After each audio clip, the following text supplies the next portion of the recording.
আসসালামু আলাইকুম। কূটনৈতিক অবস্থান থেকে ভারত যাকেই সমর্থন দিক না কেন বা যে অবস্থানেই থাকুক না কেন, আওয়ামী লীগের পুনর্বাসনের বিষয়ে ভারত যে শেষ পর্যন্ত তার সর্বোচ্চ করণীয়টা করে যাবে সে কথা আমি শুরু থেকেই বলে আসছি। নিশ্চয়ই দর্শক আপনাদের অনেকেরই মনে থাকার কথা। এবং ভারতের প্রায় সব দলই যে এই বিষয়ে ঐকমত্য অবস্থানে রয়েছে সেটিও আমরা জানি। এখন যেটি শোনা যাচ্ছে যে গোপন স্থানে অবস্থান করেও সাবেক প্রধানমন্ত্রী আওয়ামী লীগ সভানেত্রী শেখ হাসিনা তিনি দলীয় নেতাদের সঙ্গে বৈঠক করছেন।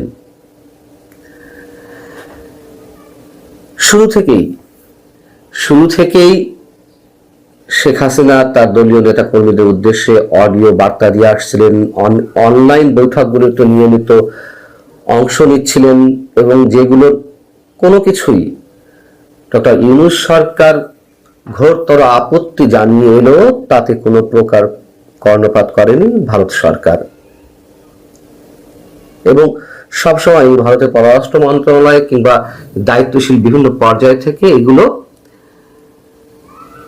ক্ষেত্রে বলা হয়েছে যে কারো বাক স্বাধীনতায় বাধ সাধে না ভারত। এমনকি বিবিসিতে দিল্লিতে এবং কলকাতায় অফিস ভাড়া করে দলীয় কার্যক্রম পরিচালনা করছে সেখানে অবস্থানরত আওয়ামী লীগ নেতারা, এমন একটি প্রতিবেদনও তো প্রকাশিত হলো, যদিও সেটি অস্বীকার করেছে ভারতের পররাষ্ট্র মন্ত্রণালয়।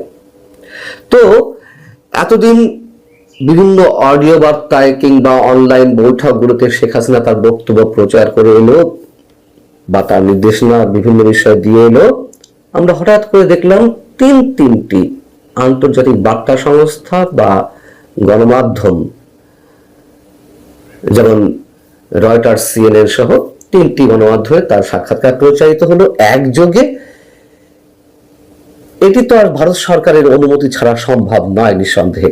যাই হোক, এখন তিনি নিয়মিত ভারতের বিভিন্ন গণমাধ্যমকে অনলাইনে সাক্ষাৎকার দিয়ে যাচ্ছেন এবং সেগুলো প্রকাশিত হচ্ছে। এর মধ্য দিয়ে আমরা শুনলাম যে গত 23শে জানুয়ারি একটি সংবাদ সম্মেলনে তার ভার্চুয়াল উপস্থিতি, তার বক্তব্য শোনানো হলো। তারপর শোনা যাচ্ছিল যে তিনি ভিডিও কলে আসবেন এবং যে কোনো সময় ভিডিও কলে যুক্ত হতে পারেন। যেহেতু ভিডিও কলে যুক্ত হলে সেটির মাধ্যমে সংশ্লিষ্ট ব্যক্তির লোকেশন নির্ধারণ করা যায়, অনেকেই পারে। সেই জায়গা থেকে তিনি ভিডিও কলে এতদিন যুক্ত হননি, এখন যে কোনো মুহূর্তে ভিডিও কলে আসতে পারেন এমনটি শোনা যাচ্ছে। এমন সব খবরের মধ্যে দিয়ে যেটি এইবার বেশ বেশ জোরে সোরেই বিভিন্ন গণমাধ্যমে আসছে যে তিনি দিল্লির গোপন স্থানে যুক্তরাজ্য আওয়ামী লীগের নেতাদের সঙ্গে দীর্ঘ একটি বৈঠক করেছেন। অতএব শুরুতে যেটি বলছিলাম যে এসবের কোনো কিছুতেই অবাক হওয়ার থাকবে না, যদি কিনা সেখান থেকে বিশেষ কোনো কিছু ঘটে যায়। গণমাধ্যমকে যুক্তরাজ্য আওয়ামী লীগের নেতারা যেটি বলছেন, ভারত সরকার দিল্লিতে কঠোর নিরাপত্তা বেষ্টনীর মধ্যে বিশাল একটি বাড়িতে শেখ হাসিনাকে অত্যন্ত মর্যাদার সাথে রেখেছে। শেখ হাসিনাকে সেবা ও সহায়তার জন্য অনেকেই কাজ করছেন। এই বাসস্থানের নিরাপত্তা বলয়ও কয়েক স্তরে বিন্যস্ত। শেখ হাসিনার ছোট বোন শেখ রেহানা এবং সাবেক তথ্য প্রতিমন্ত্রী মিস্টার আরাফাতের মতন কয়েকজন নিয়মিত তার সঙ্গে দেখা করছেন। এমনকি মাঝে মধ্যে তার ছোট বোন শেখ রেহানাও সেই গোপন স্থানে, তার থাকার স্থানটিতে একসাথেই অবস্থান করেন। যেই বিষয়গুলো গণমাধ্যমে এসেছে সেখান থেকে জানা যাচ্ছে যে লন্ডন থেকে যাওয়া যুক্তরাজ্য আওয়ামী লীগের 5 নেতা 21শে জানুয়ারি শেখ হাসিনার সঙ্গে দীর্ঘ এই বৈঠকটি করেন। কড়া নিরাপত্তা বেষ্টনী পার করে নিরাপত্তা বাহিনীর সদস্যরা শেখ হাসিনার থাকার স্থানটিতে তাদেরকে নিয়ে যান এবং মোবাইল ফোন বা অন্যান্য কোনো সামগ্রী নিয়ে যাওয়ার অনুমতি দেওয়া হয়নি। শেখ হাসিনার সঙ্গে যারা সাক্ষাৎ করেছেন তাদের একজন গণমাধ্যমকে বলছেন যে কঠোর নিরাপত্তা ব্যবস্থার মধ্য দিয়ে সাক্ষাৎটি অনুষ্ঠিত হয়।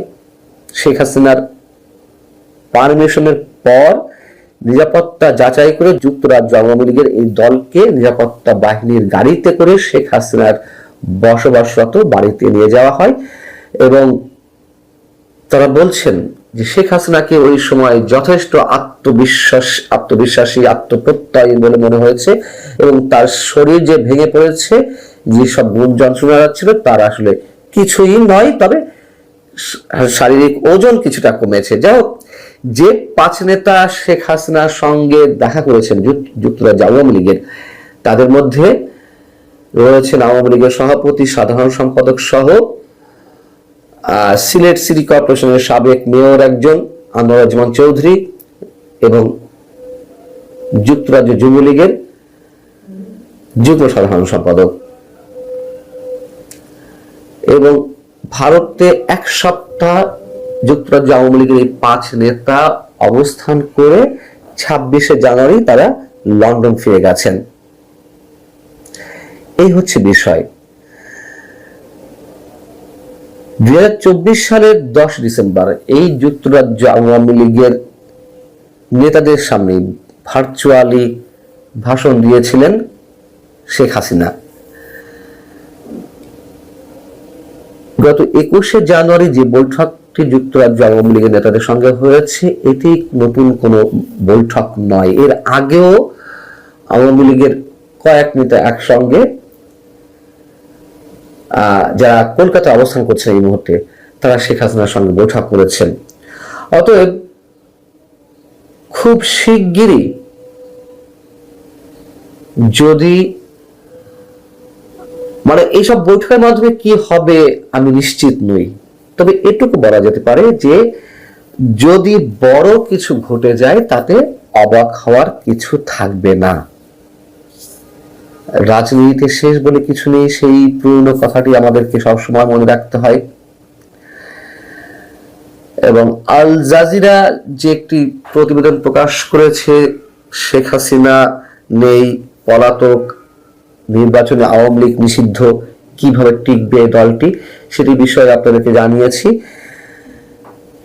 অর্থাৎ বাস্তবতার জায়গা থেকে যা কিছু দৃশ্যমান আমাদের সামনে, হঠাৎ করে তার মধ্য দিয়ে অনেক কিছু যদি ঘটেও যায়, নিশ্চয়ই সেখানে বিস্মিত হওয়ার কিছু থাকবে না, খুব স্বাভাবিকভাবেই। মুহূর্তে আপনাদের সামনে কথা বলতে এসেছি দিল্লিতে শেখ হাসিনা কতটা মর্যাদার সাথে আছেন। যুক্তরাজ্য আওয়ামী লীগ নেতাদের ভাষ্যে যা জানা গেল, গণ অভ্যুত্থানে ক্ষমতাচ্যুত হয়ে ভারতে নির্বাসনে যাওয়া সাবেক প্রধানমন্ত্রী শেখ হাসিনার সঙ্গে সাক্ষাৎ করেছেন যুক্তরাজ্য আওয়ামী লীগের একদল নেতা। লন্ডন থেকে যুক্তরাজ্য আওয়ামী লীগের 5 নেতা 21 জানুয়ারি দিল্লিতে শেখ হাসিনার সাথে সাক্ষাৎ করেন।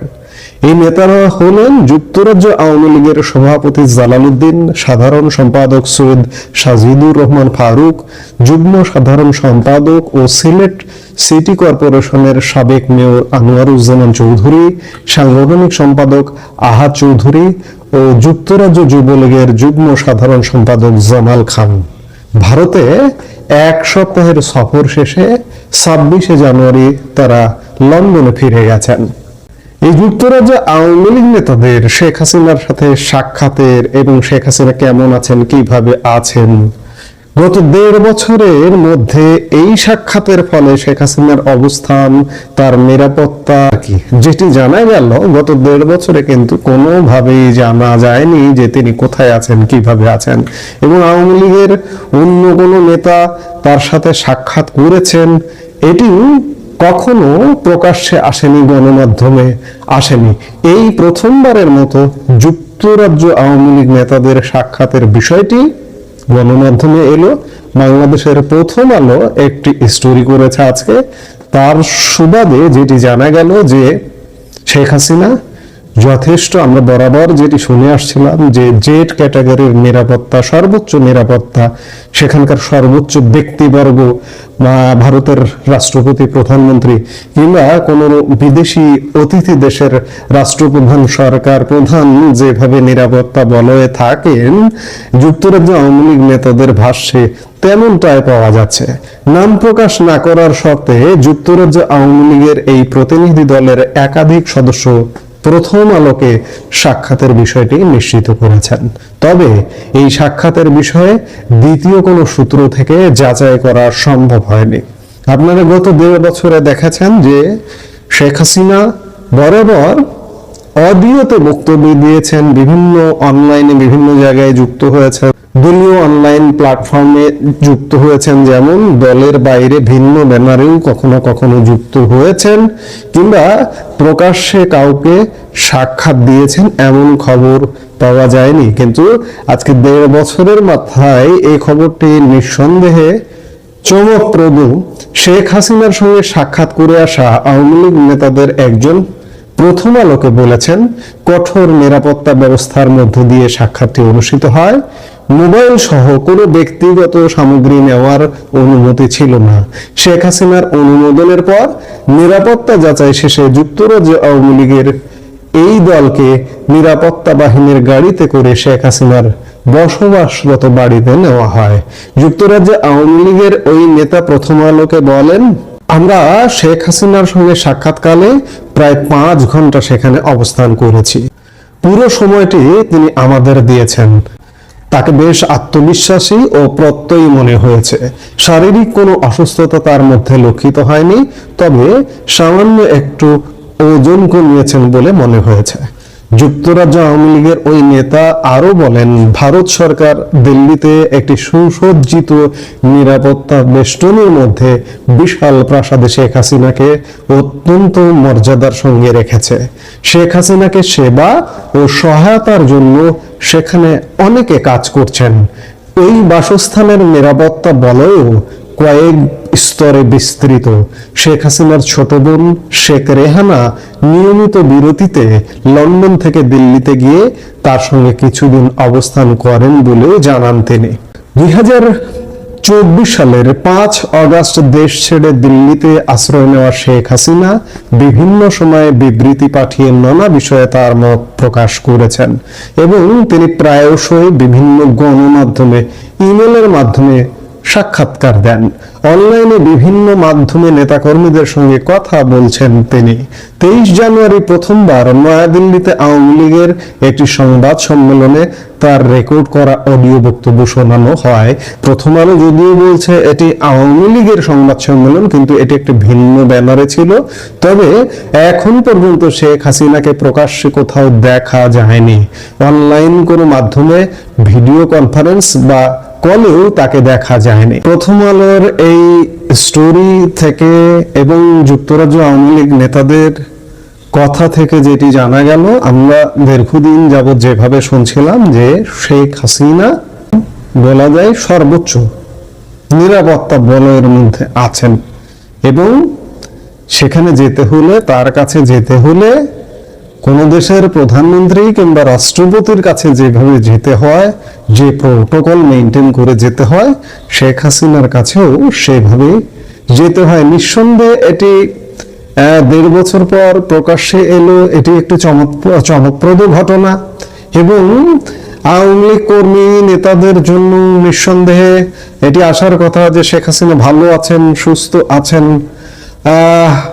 এবং তিনি কাজ করছেন এবং তার কাজের জন্য সাপোর্টিং স্টাফ সহ মোটামুটি একটা ভালো সেটআপ আছে। কাজেই শেখ হাসিনা যেহেতু কাজ করছেন, সেহেতু আওয়ামী লীগের জন্য মনে হয় খুব বেশি দুঃখের কোনো কারণ নেই। আওয়ামী লীগের জন্য সাময়িক হয়তো সমস্যা যাচ্ছে, এই সমস্যা কাটিয়ে উঠবে, আওয়ামী লীগ ফিরবে, শেখ হাসিনা ফিরবেন এবং আওয়ামী লীগ নেতারাও যারা ভালো নেতা তারা ফিরবেন। আমি একটা কথা বলছি যে ভালো নেতা কিন্তু আমি আওয়ামী লীগের ফেরাটাকে সমর্থন করি। বিএনপি বাংলাদেশের রাজনীতিতে থাকুক কিংবা অন্যান্য দলও রাজনীতিতে থাকুক, যারা বাংলাদেশকে মানেন, বাংলাদেশের স্বাধীনতা মুক্তিযুদ্ধকে মানেন, সব রাজনৈতিক দল বাংলাদেশে রাজনীতি করুক, এটি আমি চাই। আমার এটি ব্যক্তিগত মতামত। কিন্তু কোনো বিতর্কিত, কোনো দুর্নীতিবাজ যেন রাজনীতিতে না ফেরে।